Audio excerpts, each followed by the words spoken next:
first saw the Elastico move, it was performed by Ronaldinho actually, but the creator was Rivellino back in the 1970s. It just kind of sums up what Brazilian football is all about. Really. Not only is it functional and it gets you away from people, but it's such a difficult skill to execute as well, and trying to do it at full pace. Ronaldinho made it famous in the past like 10 years. Flicks it with one foot and then flicks it again back. Oh, right.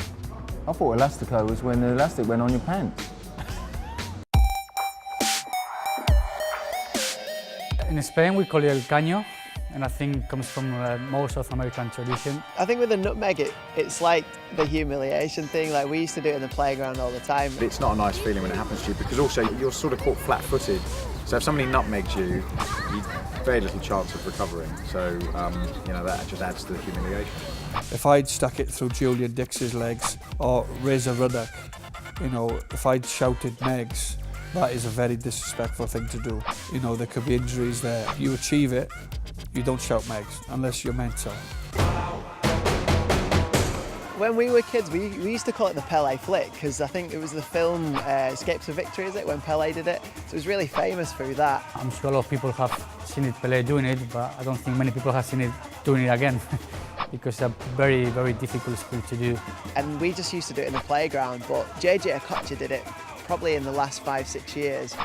You'd watch him Bolton games just to see him pull out a trick. You don't expect those moves because that's more of like a freestyle move, you know, to flick the ball in the air.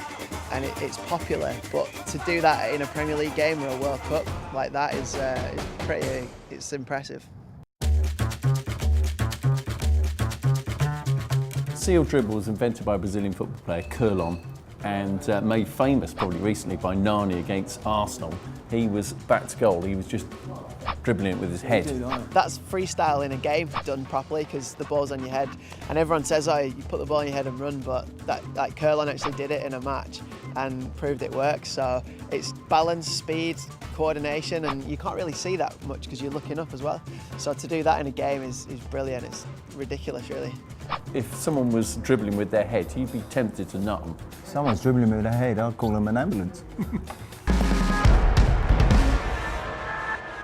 I think with the runaround move, it's that change of pace, and I always used to see Giggs do it all the time. I think nowadays, like players like Antonio Valencia, because they're so fast, and if you're up against him, he's literally going to knock it one side, and the change of pace is that does it. First runaround has to be Bergkamp, where he flicked it around the Newcastle defender before putting it in. Absolute genius, from a genius player. The hard thing is getting the timing right, and once you get that, it's more of a winger's move. It's like a step over in a way.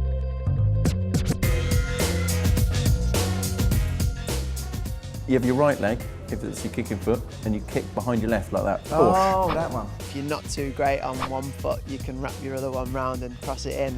And I think that's why a lot of the top players have used it. For me, this is a total waste of time flick. I think it'll be easier for you to practice how to kick with your left foot rather than put your right foot behind. If it works, then it works, you know. It doesn't matter what it looks like. If it gets to the point and if it gets the ball in the goal or to the next man, then of course it's necessary, yeah. Why don't you just cross it normally, like a normal fella? Nah, you get picked for England if you did that. If I was to characterise Zinedine Zidane, it would be about elegance and skill, but also functionality. And I think that this Marseille turn kind of encapsulates all of that.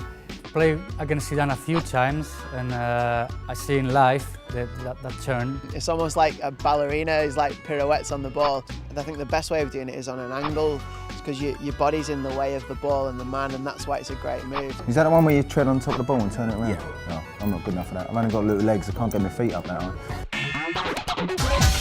The first time I saw a bicycle kick was Trevor Sinclair, actually, when I was younger, and he did that, and it was like probably one of the best goals I've ever seen. I wouldn't try that one in a match, just in case I embarrass myself. I scored a good overhead kick for Celtic against Dundee at Celtic Park. I don't know where it came from.